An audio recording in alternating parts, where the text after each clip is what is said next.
This is Country Living E Oregon Style 61, and today I've got 10 pounds of carrots to do. I won't show you all the process. You know how to peel, you know how to cut the ends off, blah blah. But I'm going to blanch them for 4 minutes. I'm going to slice my carrots, blanch them for 4 minutes, cool them down, then put them on my trays to dehydrate. Now I am going to take this amount of my carrots off. I'll peel them first and then cut that off.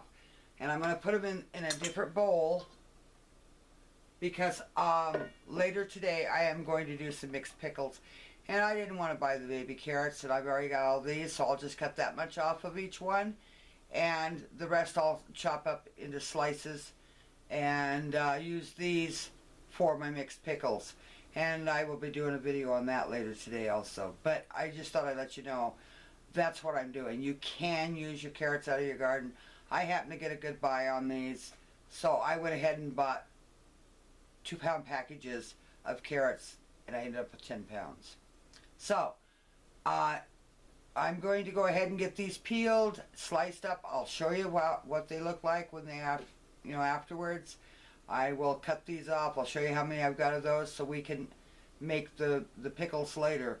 But these are just for drying right now, and I'm going to do that, and then I'll come back when I get these all sliced up. Okay, I'm back. I got the 10 pounds done. This is how much I got for the pickles I'm going to make later. If that's too many, or I don't have enough stuff together that goes in it, then I'll just straight can these. These, on the other hand, are the sliced ones that I'm going to dry. Now, if you want to, you don't have to slice them like I did.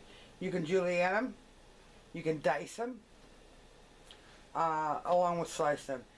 You still have to blanch them, or you can grate them for like carrot cakes or whatever, carrot bread, whatever you want to make out of it. But you still have to blanch it. And I blanch for 4 minutes. The smaller stuff, I don't do it as long. I do them for about 3.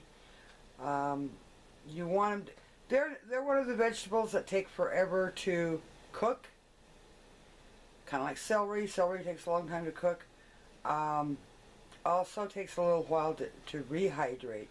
So anyway, but I'm going to do those, and then this bowl here is for later on, and we'll do a different video for that. I've got my blancher started there, it's heating.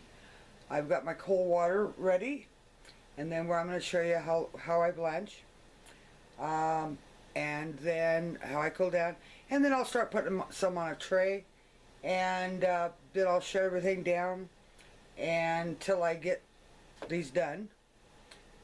And once I get those done and get them in the dryers, then we'll go into this, into the pickle one. But as of right now, I'm waiting for the water. I'll be back as soon as that's ready.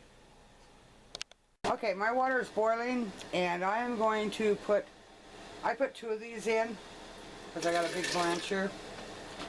I don't know, probably in the way right now, but hang on, I'll be out of your way.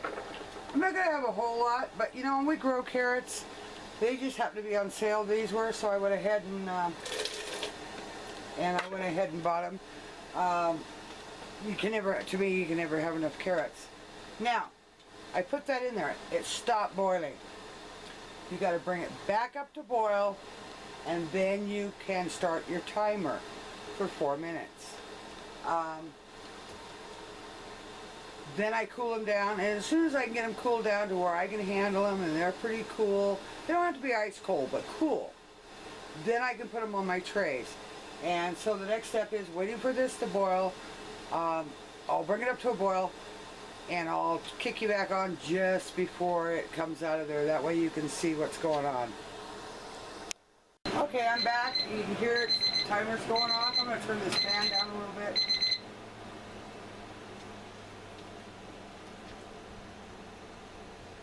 I'm draining the carrots right now out of the pot that was boiling in. Now, I don't know whether you can see that or not. Let's move them over. See how bright they are? Let's stick them down here in this cold water and let them sit for a little bit. And what I do is I stick my hand in there, and when I can get everything mixed around and it's cool, guess what? It's time to start putting them out on the trays. So what I do is I just let them drain off a little bit. I don't know whether you can see that or not. Let me see. Let me move you around a little bit.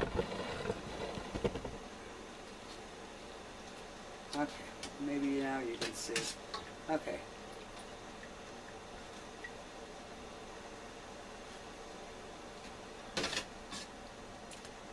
And I just put them up here. Sometimes I just dump the whole thing on there. It depends on how many I've got in there. I'm only going to have a couple blanching deals today.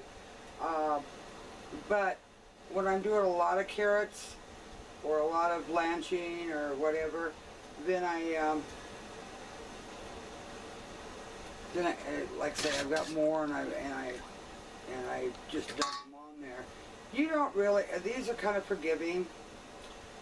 Yeah, you can have them kind of stacked on top of each other, but not triple layered or anything like that. Just they can be touching. They can be kind of overlapped a little bit because they will dry.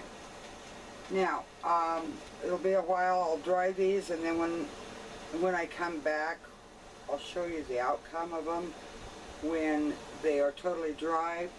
So, I guess that's basically it. Got a little spot over here I can fill. A little bit there. Okay. Anyway, that's how I do it. And then I stick it in the dehydrator. Okay. 135 for about 10 to 12 hours.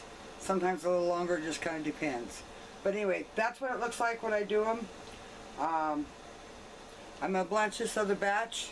I've got one more batch, just like I did the first time. Two of those little colander things full, and I'll blanch those, get them out there on that.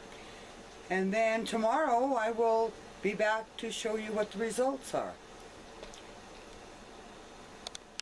Okay, I'm back. I had 10 pounds of the carrots, and this is the last tray that I'm putting in here.